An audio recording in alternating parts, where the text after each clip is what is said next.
Okay mga guys, so kakaibang video to, kakaibang balita to, no? Ito yung mainit na balita sa ngayon, ha? So bibigyan na lang natin ng reaction video to, no?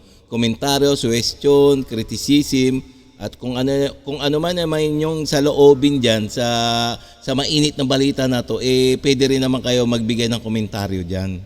So ito yung mainit na balita dahil nga ito si Vice President, tungkol kay Vice President Sara. Ito yung pamagat, bibigyan natin ng reaction. Ito ay galing kay Boss Balita. Teka. Ito galing kay Boss Balita. Please paki-subscribe din sa kanya. Kasi bibigyan natin ng reaction video to, komentaryo. Kasi ito yung mainit na balita sa ngayon mga guys, di ba? Tungkol sa Vice President na hindi maipaliwanag kung saan, kung paano ipaliwanag kung saan napunta yung mga confidential funds. So bibigyan natin reaction to, ha. Okay, so talagang nakaka-intriga tong ganitong mga balita. Okay, so please kung bago ka pa lang sa aking channel, please like and subscribe na lang muna sa ating YouTube channel bago tayo mag-umpisa. Okay? So umpisa na natin mga guys. Ito na.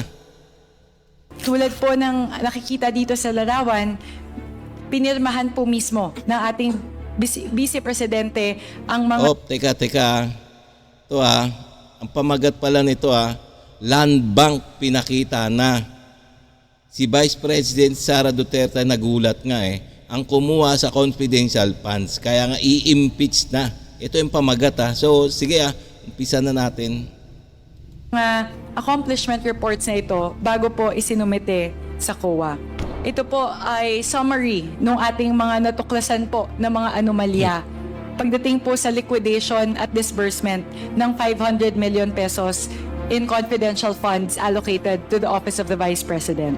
Last week, 2 complaint for impeachment po ang inihain sa Kamara calling for the impeachment of the incumbent Vice President Sara Duterte. Nang siya ay tinanong, nagalit siya, bakit daw siya prino-prosecute. Kitang-kita natin na may mali. Kitang-kita ng publiko na may mali. So bakit hindi tayo magtanong? Responsibilidad namin ito bilang representante ng taong bayan. Ang mga gawain ng Office of the Vice President ay hindi lamang isang simple o di sinasadyang pagkakamali, kundi isang sadyang pang-aabuso ng posisyon at kapangyarihan upang mapakinabangan ang pondo ng ating bayan. Sobrang nakakagulat na balita. Grabe, Vice President Sara Duterte. Nagulat i-impeach na nga ba sa pwesto, ginulat si VP Sara ng Congress. Ayon sa nakalap nating impormasyon, pinakita ng mga ebidensyang mag-aalis kay VP Sara sa pwesto. Pinakita na kasi detalye sa confidential fund kung paano inutos ni VP Sara kuhanin ang pera sa Land Bank. Nagulat si VP Sara, mai-impeach na siya ng Congress sa pwesto. Tara panoorin natin. Javier's new neck pillow is here. Recommended by Plastic Surgeons. It can help you fall asleep in just 5 seconds after lying. Thank you very much, Mr. Chair. Mr. Chair, I would just like to supplement the extensive discussions that my distinguished colleagues have started with regard to the summary of all of our findings since we started our proceedings last September, Mr. Chair. Mr. Chair, what we have discovered throughout our 8 hearings have been very alarming and unacceptable. So Mr. Chair, siguro po ang gusto ko pong gawin ngayong araw tulad po ng ginawa ng aking mga kasamahan ay i-summarize po yung ilan sa ating mga nadiskubre, ano po yung mga natuklasan natin sa kahabaan po ng ating mga deliberasyon. Mr. Chair, sa mga taong 2022 at 2023, 612.5 million in confidential funds ang inilaan kay Vice President Duterte bilang pinuno ng Office of the Vice President at bilang Secretary ng Department of Education. Napakalaking pera niya, 612.5 million confidential funds was under the control of the Office of the Vice President and the DepEd. This allocation of confidential funds was unprecedented. Ito ang kauna-unahang pagkakataon ng OVP at ang DepEd ay nagkaroon ng confidential funds Naku! na ganito kalaki ang halaga. 500 million para sa OVP Naku! at 37.5 million naman po para sa DepEd. Mr. Chair, our Constitution reminds us that public Tingnan nyo naman ngayon lang daw nangyari yan ng ganyan. kaya nga nakahalata na Kaya nakahalata na ang land bank. Ngayon lang nangyari yan Ang lalaki ng mga pondo ng mga confidential funds. office is a public trust. And as such, public officials must always be accountable to the people. Ang confidential funds ay nagmumula sa kaban ng bayan. Dahil dito, pananagutan po ni Vice President Duterte bilang pinuno ng OVP at ng Yun! DepEd Naku! sa taong bayan na Naku! siguraduhin ang confidential funds na ipinagkatiwala sa kanyang opisina ay nagagastos sa wastong paraan. Nako! Sa takbo ng ating mga deliberation, Mr. Chair, paulit-ulit nating tinanong, paano nagamit ang confidential funds? May kakulangan po ba sa mga kasalukuyang mga batas at mga guidelines ng mga ahensya? Paano dapat amyendahan ang mga batas at mga guidelines para mapigilan ang posibleng katiwalian? Kaya po sinasabi natin ginagawa natin ang inquiry na to, Mr. Chair, in aid of legislation. Dahil importante po na malaman natin kung ano po ang mga kakulangan sa mga batas at mga guidelines para malaman po natin paano po natin maamyendahan at mapapagbuti ang mga ito. Nako. Mr. Chair, responsibilidad po natin to, trabaho po natin to bilang mga legislators. Hindi po ito pamumulitika. Next slide, please. Tama. The OVP spent 500 million pesos while the DepEd spent 112.5 million Naku. pesos. Ang laking pera niya, no?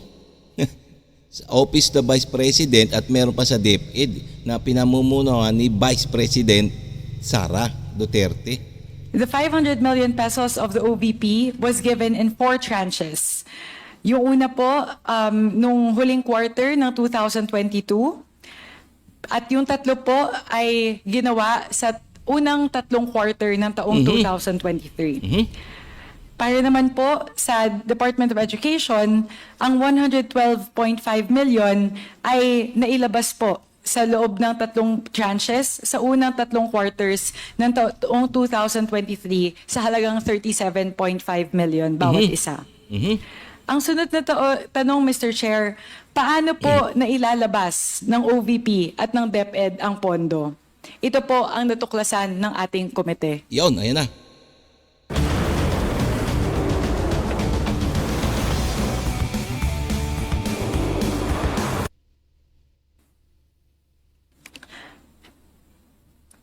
On the part of the OVP, the process starts with the Vice President, hand in hand with her Chief of Staff, Ms. Yun. Zuleika Nako. Lopez, who directs the preparation of the disbursement voucher. The Chief Accountant of the OVP, Ms. Julieta Villa del Rey, certifies the availability of cash and completeness of the supporting documents. Yun. When this is done, the Assistant Chief of Staff, Mr. Lemuel G. Ortonio, approves the voucher for payment. Yun. Next, a check is issued and is circulated for signature. The authorized signatories of the checks for the OVP are Mr. Ortonio and Attorney Rosalyn Sanchez. Yun. Once the checks are signed, the Special Disbursing Officer, Ms. Gina Acosta, claims the checks and acknowledges receipt. Yun. Thereafter, Ms. Acosta takes the checks to Land Bank for encashment and deposit. The process on the side of the Oops, teka no. Ang daming pinagdaanan, no, mga guys. Matindi. OVP ends with the actual disbursement of the funds by the SDO, Ms. Gina Acosta.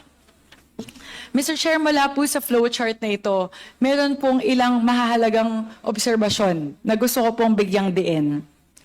Una po, kapansin-pansin na lahat ng career officials ng OVP ay involved lamang sa pag-sertipika Ibig sabihin po, pagdating lang po sa pagsisigurado na may pera at kompleto ang mga dokumento na kailangan para ma-release ang funds. Yun. Pero sino po ang merong critical na ginagampanan ng mga papel? Mukha pong mga tao na nakapaligid po sa ating Vice Presidente ng mahaba ng panahon. Yun. Karamihan po sa kanila mga taga Davao o Yun. galing pa po sa Davao. Ayan na. Sila po ang mga critical na signatories na sinisigurado na marirelease ang pera. Yun. Halimbawa po nito, si Mr. Ortonio bilang officer na siyang nag-aaproba ng payment ng confidential funds. Yun. Siya din po ang isa sa 2 signatories para po sa mga cheque. Yun.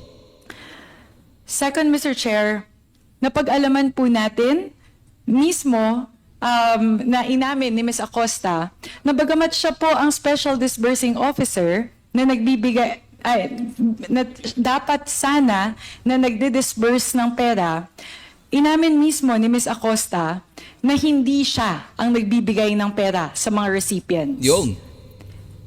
In other words, Mr. Chair, she had unlawfully delegated this role to the security officer. Inamin din po ni Ms. Acosta na hindi niya alam kung saan napunta ang pera. Yun. At ayon pa sa kanya, ang utos o ang direksyon ay galing po mismo kay Vice President Duterte at siya lamang ang may alam patungkol dito. O tingnan nyo naman ha. Talagang tinuturo talaga maski yung mga staff niya si Vice President Duterte. Sunod pong obserbasyon, Mr. Chair. Ito po ay summary ng ating mga natuklasan po na mga anomalya. Iyon. Pagdating po sa liquidation at disbursement ng 500 million pesos in confidential funds allocated to the Office of the Vice President. Una po, Mr. Chair, mga acknowledgement receipts na bogus at peke. Uy. Pangalawa po, mga liquidation reports na mukha pong kinopy-paste lamang Matindi. sa iba't ibang mga quarters. Pangatlo po, 53 million pesos na Naku. ginastos sa tinatawag po na OVP safe houses. Nako. Pang-apat po, ang nakakamanghang pag-disburse ng pera sa 103 na mga tao at iba't ibang lokasyon sa loob lamang ng isang araw Naku. ng December 23, 2024. Yun po yung pinakita ni Congressman Rog Gutierrez na yun po yung maraming probinsya sa loob lamang ng isang araw. Nako. At ikalima po, Mr. Chair, ang paggasta ng 125 million pesos sa loob lamang ng 11 araw. Matindi. Milyon-milyon na pera, no? Nawawala talaga kung saan-saan nilulustay. Sunod po, next slide please. Kilalang-kilala po natin at paulit-ulit na din pong binigyan diin ng aking mga kasamahan ang ating main character na si Mary Grace Piatos. Nako. Na sinertipikahan na po ng PSA na walang record pagdating po sa birth certificate, sa marriage certificate at death certificate. Oh, yan na. Mr. Chair, ang tagal na po nating hinahanap si Mary Grace Piatos pero mahirap hanapin ang taong hindi naman pala totoo. Talaga. Walang Mary Grace Piatos na tumanggap ng pera. At kung walang Mary Grace Piatos na tumanggap ng pera, saan napunta ang pera? Kaya nga, ayun lang. Sunod, Mr. Chair, nandiyan din po si Kokoy Villamin na mukhang napakaswerte po dahil 2 beses nakatanggap ng pera mula sa DepEd at sa OVP. Sunod po ang mga acknowledgement receipts na mukhang pareho ang ginamit na ballpen at ultimo tinta ay pareho. Kahit po sinasabi na ito ay pinirmahan ng magkaibang tao. Nako. Sunod po, mga taong magkapareho ng signature. Magkamukha po yung lagda. Hindi lang magkamukha, saktong-sakto po yung lagda. Kahit po magkaiba po yung kanilang pangalan at Nako. nakatira sila sa magkaibang syudad. Talagang ano nga, no? Kakaiba talaga. Kakaiba. Maliit po ng posibilidad, Mr. Chair, na may 2 tao na magkaiba ang pangalan, nakatira sa magkaibang syudad, pero parehong-pareho ang pirma. Mukhang ultimo ballpen, Mr. Chair, pareho pa po yung ballpen na ginamit. Matindi talaga. Kahit po yung mismo stroke, Mr. Chair, makikita naman po natin ay parehong-pareho din po. Sunod, Mr. Chair, nakita din natin na may mga tao na bagamat magkaiba yung pangalan at magkaiba po yung kanilang tirahan, ay pareho po yung kanilang sulat. Sunod po, at medyo malala po ito, Mr. Chair, dalawa po itong magkaakibat. Yung una po, may mga acknowledgement receipts po tayo na nakita na yung date po na nakalagay doon sa acknowledgement receipts ay petsa kung saan wala pang confidential funds na nare-release. Naku. Halimbawa po, ito pong nasa ating larawan na nasa ating harapan, ang nakalagay po na date ay November 27, 2022. Pero kung maaalala po natin, ang unang release po ng confidential funds ay nagsimula noong December 21, 2022. So paano po nagkaroon ng acknowledgement receipt para sa pera na hindi pa nare-release at naipapamigay? Tindi, no? Talagang no? Talagang nakakapagtaka. Nakakapagtaka talaga. Yung mga ginagawa, no? Talagang may nga. Sa kabilang dako naman, Mr. Chair, sa susunod na pinapakita po nating mga larawan, meron ding mga acknowledgement receipts sa mga panahon na wala nang confidential funds na ipinapamigay. Yun. Kabaliktaran naman po ito nung pinakita natin kanina. Dito po sa ating larawan, makikita po natin na ang petsa po na nakalagay ay December 21, 2023. Pero dahil po wala nang kinuha na confidential funds ang Office of the Vice President sa huling quarter ng 2023, ay ang huli pong disbursement ng confidential funds para sa taon na yon na ay September 24, 2023. So papaano po na nagkaroon ng ganitong acknowledgement receipt 3 buwan matapos ang pinakahuling pamimigay ng pera Iyon, mula ayun po sa lang. confidential funds para sa taong 2023? Ayun ang mabigat na katanungan, no? Ang huling punto po, Mr. Chair, o huling mga obserbasyon na aking pong nais bigyang diin ngayong araw ay pagdating po sa usapin ng certifications. Yun. Ang paggasta ng confidential funds na OVP ay sinertify po mismo ng ating Vice Presidente Yun. under oath. Ang kabuuan po ng 500 million pesos in confidential funds na OVP ang kanya pong sinertipikahan. Yun. Ang sinabi po sa certification na makikita po natin dito, quote, "The expenditures are necessary and utilized for legal purposes." At anong pruweba po ang ginamit ng mga kawani ng Office of the Vice President para po patunayan po ito? Ang mga peking acknowledgement receipts. Yun. Mukha pong sa ating pong nakita, marami po sa mga acknowledgement receipts ay gawa-gawa lang po para makapag-submit ng documents evidencing payment Matindi. na siyang requirement po ng COA. Matindi, no? Matinding mga kalokohan. At sunod po, tulad po noong sa certification kanina, ang Vice President din po ang nagsacertify o nag-aaproba ng accomplishment reports bago po ito isumite. Dito po ay nilalagdaan niya na at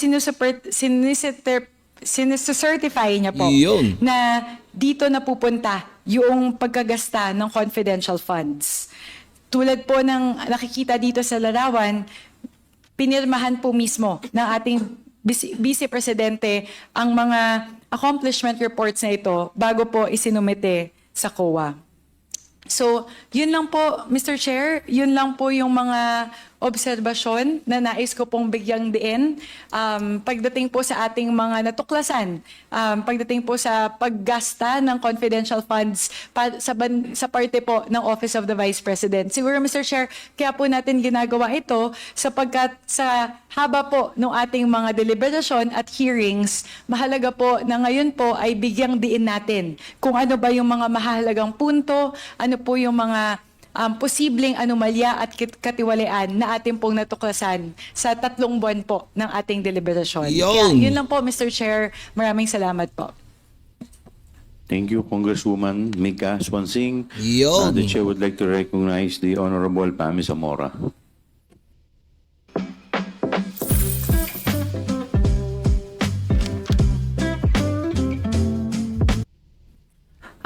Magandang hapon po, Mr. Chair. Tulad ng mga obserbasyon ng aking colleague na si Congresswoman Swansing, patungkol sa OVP, ganun din po ang ating mga naging obserbasyon sa DepEd. Bilang Secretary ng Education, dinidirekta ng ating Vice President or then Secretary of Education ang kanyang team para i-prepare ang disbursement voucher. Kanang kamay niya, it must be noted, Mr. Chair, na kanang kamay niya dito sa DepEd ay si Attorney Sunshine Fajarda, Yun. na siyang asawa naman ng DepEd Special Disbursing Officer na si Mr. Edward Fajarda. Yun. Ang Chief Accountant po ng DepEd na si Ms. Rina Catalan, ang siyang nagsucertify naman kung available na ang cash and yung completion po ng documents. Yun. And once everything is in order, si Ms. Annalyn Sevilla po, Undersecretary for Finance, approves the check for payment. Pinipirmahan naman po ito ni Ms. Sevilla at ni Gloria Mercado, siyang dalawang authorized signatories ng DepEd. After which, Mr. Edward Fajarda bilang SDO ang siyang tumutungo sa Land Bank at nag-e-encash ng mga checking ito. Ayan na. Similar to the OVP, the DepEd key individuals in the preparation and disbursement of confidential funds are those who have been familiar with the Vice President even before she assumed office. Yun. They were all with her when she was mayor of Davao City. Yun. Like Ms. Gina Acosta, Mr. Fajarda is the SDO entrusted to disburse the confidential funds to different recipients. And also, much like Ms. Acosta, binibigay rin po niya, according sa kanyang statement, ang 37.5 million na Nako. kanyang na-encash na confidential funds Laki. each time sa security officer ng DepEd. Yun, laking Might pera. I say, unlawfully niyang binibigay ito. Nako. At the end of the day, sino nga po ba talaga ang nakakaalam ng lahat ng ito? Dahil hindi nakakasagot ang SDO, syempre, ang nakakaalam lang po ng lahat ng ito ay ang DepEd Secretary dati na si Vice President Sara Duterte. Yun, tama. At katulad din po ng OVP, marami rin pong katanungan patungkol sa confidential funds ng DepEd. Maraming mga kaduda-dudang acknowledgement receipts na hindi tayo sigurado sa kinapuntahan. Ayan na. Mga acknowledgement receipts na mukha namang pare-parehas ang nagsusulat. Mga liquidation reports na mukhang mabilisan lamang na ginagawa, copy-paste nga lamang. Ang mga tao who have supposedly used and benefited from the use of confidential funds completely denied na nagamit nila ito. AFP commanders under oath Uy, ayan na. ay sinabing kung alam lang sana nila na gagamitin ang mga Yun. certifications just to justify expenditure of the confidential funds, Yun. hindi sana nila i-issue ang certifications na ito. Nako, patay na. Pati Armed Forces of the Philippines, naloko. Sa pirma-pirma dyan, sa pirma-pirma ng mga confidential funds dyan, ginamit ng Office of the Vice President. And on top of this, mukhang ang SDO ng DepEd ay marunong pala mag-teleport, Mr. Chair, dahil in one day, nakaka-disperse po siya ng funds mula Apari po hanggang Hulo. Uy, Based sa pahayag ni Major General Nolasco Mempin, kung naaalala ng ating mga colleagues, nung na-issuehan ang DepEd ng Audit Observation Memorandum ng COA o AOM, ang Secretary ng Education asked him certification from the AFP. under those instructions, he requested and was given these certifications for the youth leadership summits conducted by the AFP. Klaro po, walang DepEd confidential funds na nakarating sa AFP. Yun. Itong mga certification ng AFP ay ginamit lamang upang makasumite ang DepEd sa COA ng kanilang kinakailangang dokumento. They just used the AFP certifications to justify and explain their supposed 15 million in confidential funds Nako. representing rewards to informers. Katulad din po sa OVP, napakaraming maanomalyang acknowledgement receipts ng DepEd. I will be showing on the screen right now acknowledgement receipts of persons with almost the exact same stroke ng pagpirma. In fact, hindi man halos mabasa dun sa pangalawang pangalan, hindi halos mabasa yung panunulat nung gumawa nito. Sa slide naman, sa susunod na slide natin, meron din namang pong mga individual na 2 beses nakatanggap. Ito si Milky Sequoia na pinakilala sa atin kanina. 2 beses po siya makakatanggap sa DepEd, pero magkaiba po ang pirma sa unang Milky Sequoia sa pangalawang Milky Sequoia. Matindi. Meron din naman po tayong acknowledgement receipts na kung saan ang confidential funds ay na-disburse on the same day on completely different locations. Dito po makikita natin nag-disburse ang DepEd sa Makati at sa Cebu on the same day, March 4, 2023. Nako. Lastly, similar to her role in the OVP, then DepEd Secretary Sara Duterte, siya din po ang pumirma ng certification and accomplishment reports of DepEd Nako. attesting that the funds were used in accordance with the law.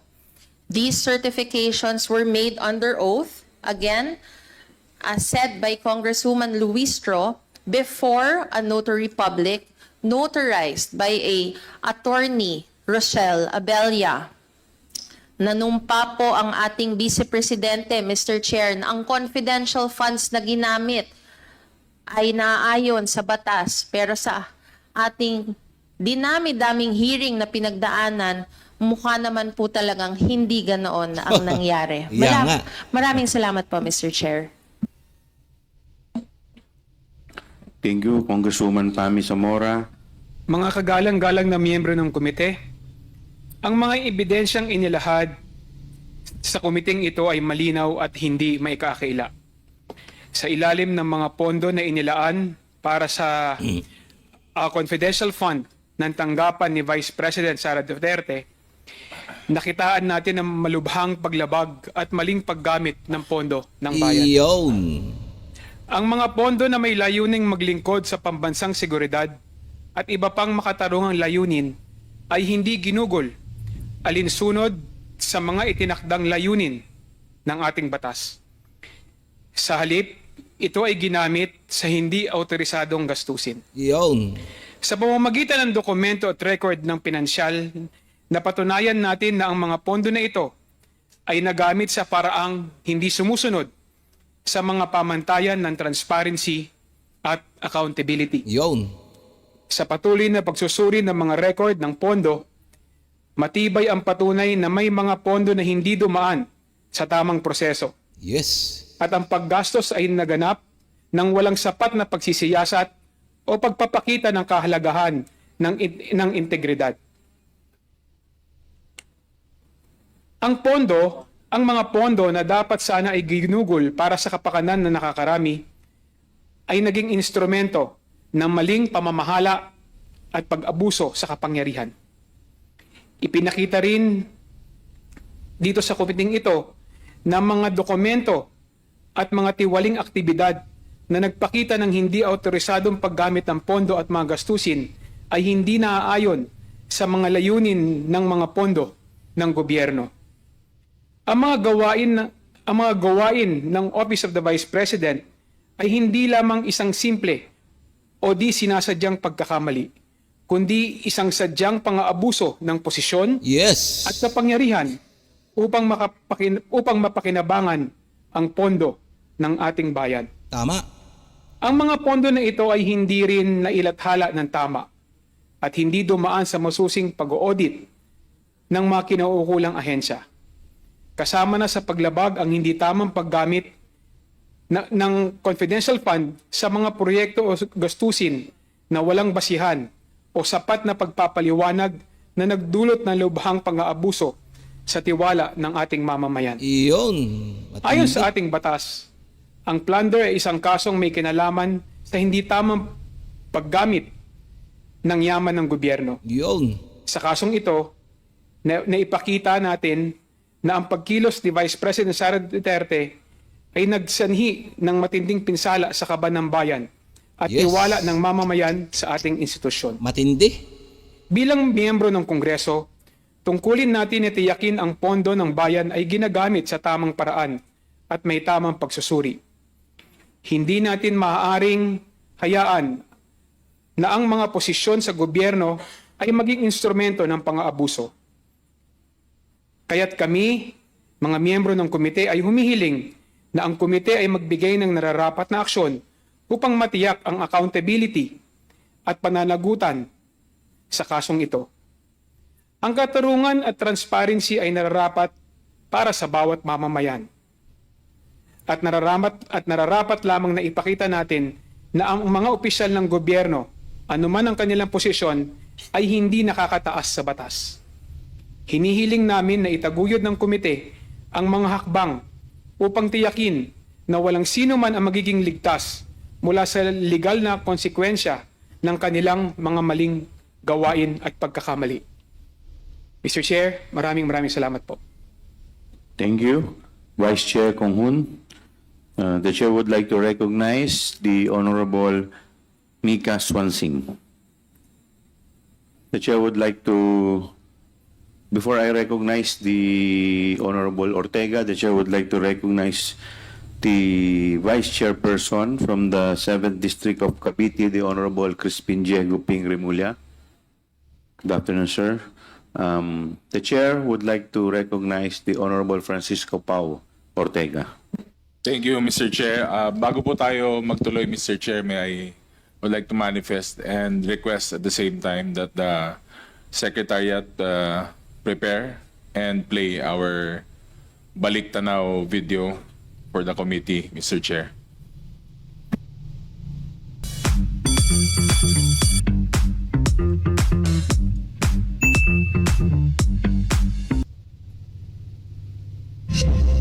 September 4, 2023, nang unang questionin ng Senate Finance Committee ang Confidential and Intelligence Fund ng Office of the Vice President. One of my main subjects of debate with the OVP na yung Confi and Intel funds mas properly lodged talaga dun sa ibang line items ng opisina mismo o sa mga intelligence agencies talaga. November 9, 2023, sa Senate Budget Deliberation, tuluyan ang inurong ng Office of the Vice President ang paghingi ng confidential fund. In receipt of a statement from the Vice President we discussed earlier, and according to her, they will no longer pursue the CIF or CN. August 27, 2024, sinimulan ng House Committee on Appropriations ang pagdinig sa 2025 budget ng Office of the Vice President. Dito, nagtanong na rin ang ilang mambabatas sa paggamit ng OVP ng confidential fund.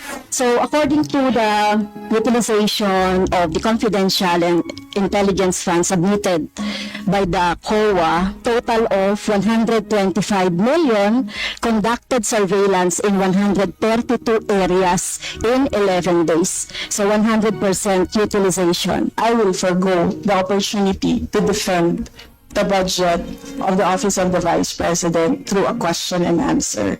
And I will leave it to the House to decide on the budget submitted.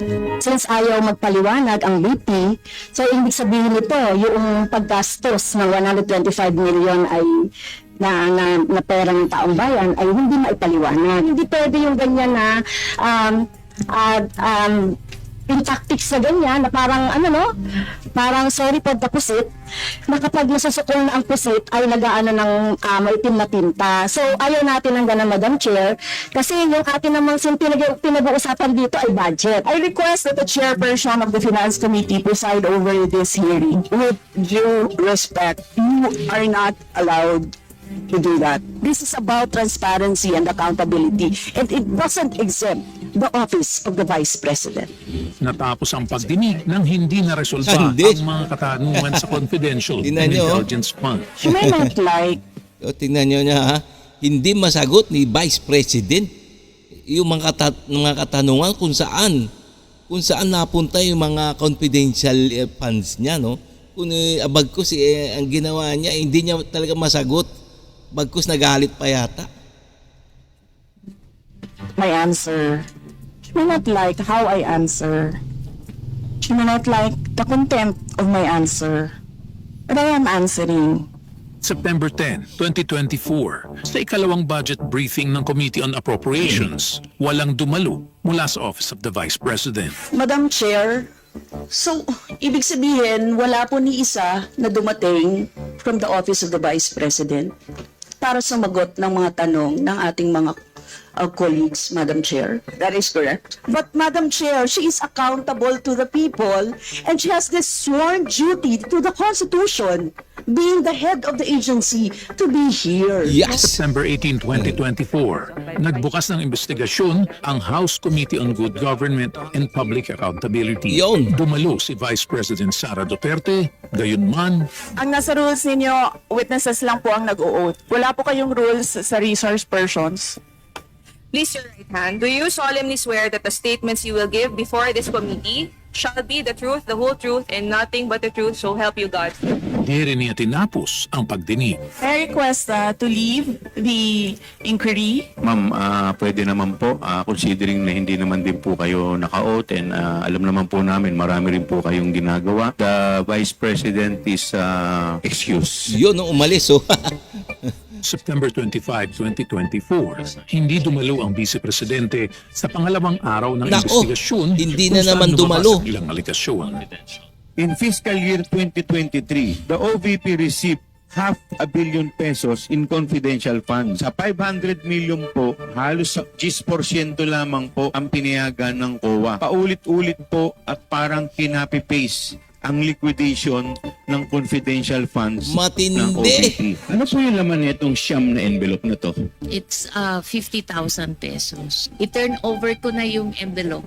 The envelopes where the money was. Yun. It says hope and the amount is there. October 17, muling hindi sumipot ang top officials Nako. ng DepEd. Napilitan ng mga kongresista na isabi na ang mga ito. Lumabas muli sa hearing ang questionableng paggamit ng confidential funds Yun. ng OVP. In 11 days, ang Matindi. nagastos po nila sa safe houses is 16 million. Yes, Mr. Chair. November 5, 2024, sa panlimang pagkakataon, hindi sumipot ang mga dating opisyal ng OVP at DepEd sa hearing. Nako. 612.5 million ang kabuang halaga ng confidential fund ang ibinigay sa OVP and DepEd sa loob ng 2 taon. Nabunyag naman ang mga kahina-hinalang acknowledgement receipts na isnumite ng OVP at DepEd. Linaim Woodry, tama po ba? Mary Grace Piatos. Sa tingin mo, totoong tao yan? November 11, 2024, apat lamang sa siyam na inimbitang opisyal ng OVP at DepEd ang sumipot sa pagdinig. Apat sa kanila na cite in contempt. Yun. Testimony of Zuleika Lopez is so crucial on this investigation. They can always run, but they cannot hide anymore, Mr. Chairman. November 20, 2024, mas lumalim ang naging pagsuri sa acknowledgement receipts, partikular ang kay Mary Grace Piatos at Yun. Popoy Villamin. Naditin na naman ang dating Chief of Staff ni Duterte sa DepEd na si Zuleika Lopez. But I need my lawyers to be present. November 25, 2024, pinalawig pa ng 5 araw ang contempt order laban kay Lopez. I move, Mr. Chair, that the period of detention of Attorney Lopez be 10 days instead of 5 days. You need to reconsider that extension of your detention. It was illegal in the first place. Nagisa si Acosta tungkol sa proseso ng encashment at disbursement ng confidential funds ng OVP hanggang sa humiling na itong matingnan ng doktor dahil sa kanyang presyon. We excuse Gina Acosta para po ma-check po siya. I understand, Mas Mr. Chair. maigi sa clinic. Nagpaalam na rin si Duterte at nangakong dadalo sa susunod na pagdinig ng komite. Gina Acosta was rushed to the emergency room. May I ask permission to join her? Okay, I'll join you in the next hearing. Thank you. Nako, umalis na naman. Ba't kaya umalis? Ngayong Lunes, gaganapin ang pagdinig ng House Committee on Good Government and Public Accountability sa paggamit ng confidential fund ng Office of the Vice President at DepEd. Inaasahang ang resulta ng mga pagdinig na ito ay magiging bahagi ng legislative agenda ng Kongreso sa susunod na taon. 1 minute, President. 1 minute suspension is declared by the chair.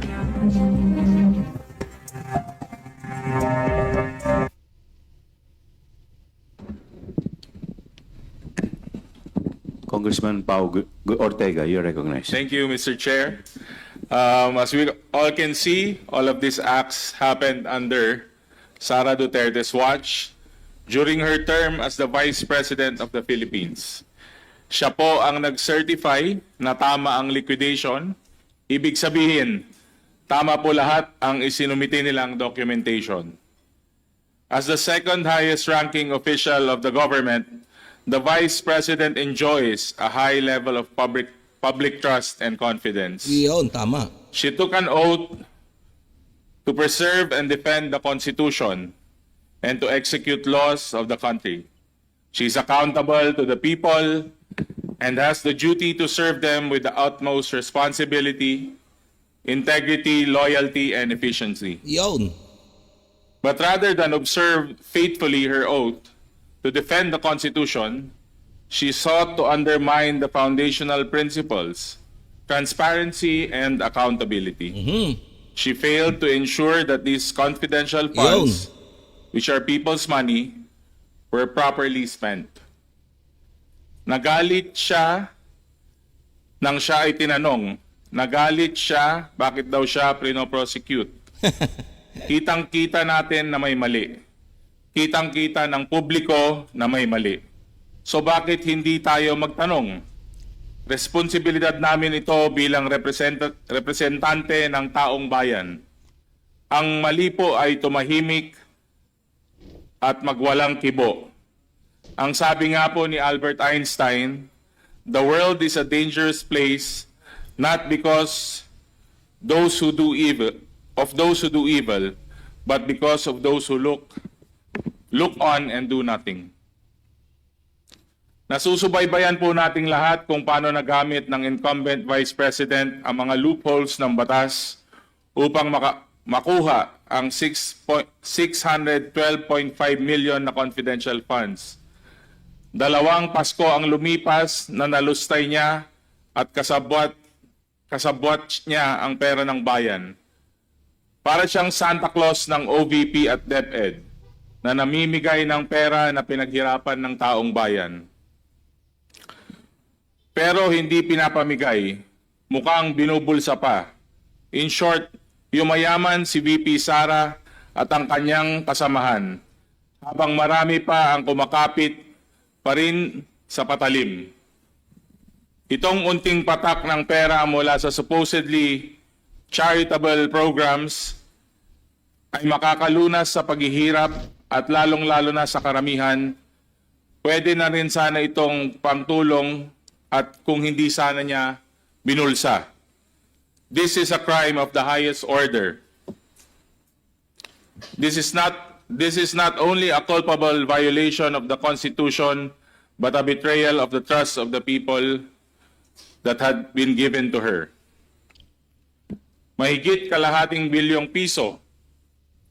Ilang classroom na sanang napagawa nito? Yes. Ilang libro na at Hindi. laptop sana ang nabili at nagamit ng perang ito?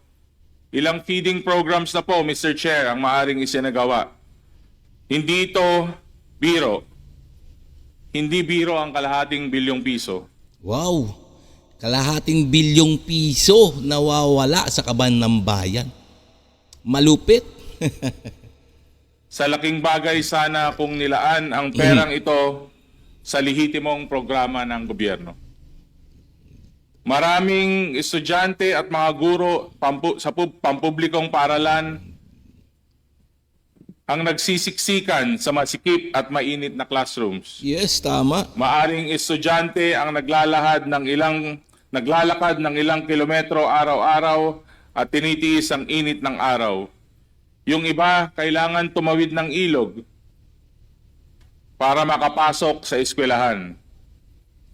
At ang ating mga guro nagpapatuloy sa pagturo sa kabila ng kakulangan ng resources. Yun, tama. Madalas kailangang umutang para matustusan ang pangangailangan ng kanilang pamilya. Yun. Dahil kulang ang sweldo, isa sila sa pinagkaitan ng kalahating bilyong piso. Yun. Ang bawat mamamayang Pilipino ay ninakawan ng mahigit kalahating bilyong piso, Mr. Chair. Laki.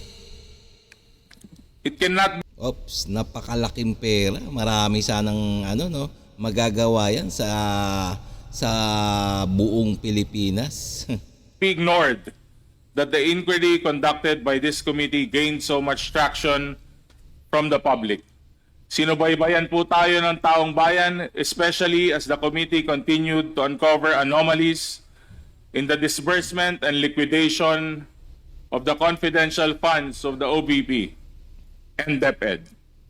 Last week, 2 complaint for impeachment po ang inihain sa Kamara by various groups and various sectors calling for the impeachment of the incumbent Vice President Sara Duterte. In both complaints, the incumbent Vice President Sara Duterte was charged with misuse of 612 million in confidential funds as discovered by this committee. The misuse allegedly amounted to a betrayal of public trust, culpable violation of the Constitution, graft and corruption, and all grounds for impeachment of a sitting Vice President under the 1987 Constitution.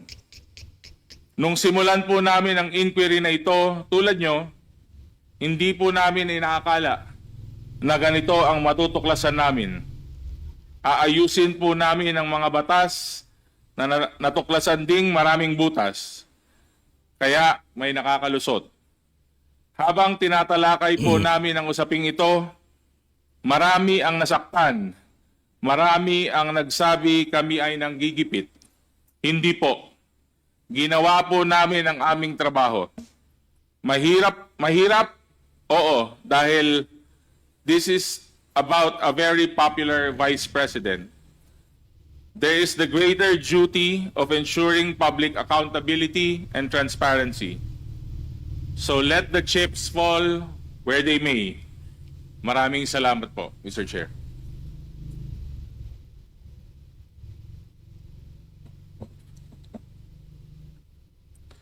Are there any other matters that the member would like to discuss?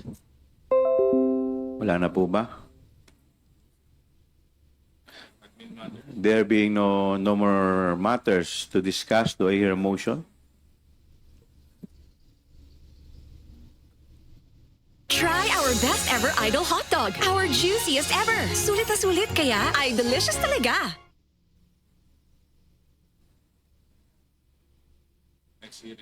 Mr. Chair, last manifestation before we end. Yes, Congresswoman Franz Castro. Thank you, Mr. Chair. So, isang last manifestation na lang po, Mr. Chair. Dagdag ito doon sa una ko pong manifestation. I completely agree as to the criminal liabilities of the Vice President Sara Duterte. In addition, I would like to stress na isa rin sa napakahalagang tungkulin natin sa Kongreso, particular dito sa House of Representatives, ang tungkulin natin na simula ng imbestigahan o initiate ang investigate or hear ang impeachment ng tinatawag na impeachable officers o matataas na opisyal na hindi maaring tanggalin sa posisyon bukod sa proseso ng impeachment. Kabilang dito ang Vice Presidente noong nakaraang linggo, nag-step 1 na ang 72 individual mula sa iba't ibang mga organisasyon na advocates ng mabuting pamamahala at pananagutan ng mga opisyal. Layo ng People's Impeachment Complaint na i-impeach si Sara Duterte bilang Vice Presidente ng Pilipinas dahil sa pagtataksil sa tiwala ng publiko kaugnay ng 612.5 million confidential funds ng Office of the Vice President at ng DepEd mula December 2022 hanggang third quarter ng 2023. At ginamit nila ang mga revelasyon mula sa komiting ito. Ito ang acts ng pagtataksil sa tiwala ng publiko na ginawa ng Vice Presidente Duterte. Una, pagtataksil sa tiwala ng publiko sa pamamagitan ng kanyang malubhang pag-abuso sa kanyang discretionary power, yung 612.5 million confidential funds mula December 2022 hanggang third quarter ng 2023. Ikalawa, pagtataksil sa tiwala ng publiko sa pamamagitan ng kanyang malubhang pagbabaliwala sa transparency at accountability. Ginagawa niyang katatawanan ang proseso ng audit at pag-uutos sa mga subordinate na maghanda ng hindi kapani-paniwalang mga liquidation reports na sinusuportahan ng mga peking accomplishment reports at mga palsipikadong dokumento. Pangalawa, isumite ang mga ito sa Commission on Audit upang suportahan ang kaduda-dudang paggamit ng confidential funds na hindi naaayon sa mga batas at regulasyon, na nagdudulot ng malaking pinsala sa gobyerno at mga taxpayer. At ikatlo, Mr. Chair, pagtataksil sa tiwala ng publiko na sa pamamagitan ng kanyang kapabayaan sa tungkulin sa kanyang sadyang pagtanggi na kilalanin ang congressional oversight sa mga deliberasyon ng mga budget at ang autoridad nito na magsagawa ng mga pagtatanong bilang tulong sa paggawa ng batas. Panawagan natin, Mr. Chair, na i-honor ang pagkilos ng mamamayan na nagsampa ng People's Impeachment Complaint. Ang Vice Presidente ay nananatili sa pwesto, mananatiling may hawak sa public funds. Kung hindi natin tatangnan ang ating tungkulin to impeach official like Vice President na ibinigay sa atin ng Constitution, Mr. Chair. Salamat, Mr. Chair. With that, Congressman Rog Gutierrez. Mr. Chair, motion to suspend session. There's a motion to suspend. Is there any second to the motion? Second. Duly seconded. Is there any objection? Hearing none, the motion is carried. The committee hearing of the Committee on Good Government and Public Accountability is hereby suspended until further notice. Ngayon, ikaw bilang Pilipino, ano ang masasabi mo at reaksyon sa balitang ito? Mag-iwan ka ng komento sa ibaba at atin pong babasahin isa-isa.